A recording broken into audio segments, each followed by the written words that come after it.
আজকে হচ্ছে 5th জানুয়ারি 2026 new ইয়ারে পাপা আমাকে বিরিয়ানি খাওয়াচ্ছে, যেটা আমি চেয়েছিলাম পাপার কাছ থেকে 2025-এ খেতে, সেটা আমাকে নিউ ইয়ারে খাওয়াচ্ছে। এদিকে তাকাও পাপা, এই যে এখানে মশলা বানাচ্ছে, আর ভেতরে এইগুলো, এটা হচ্ছে চিকেন,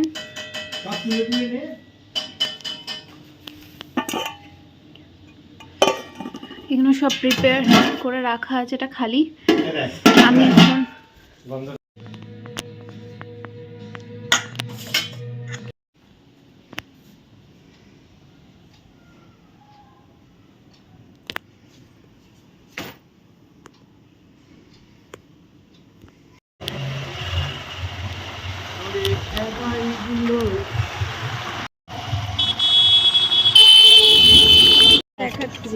ব্লগ বানাচ্ছি। চারটে পরোটার সাথে একটা ডিম দেবো। এই সালা দিকে টাকা আশেপাশে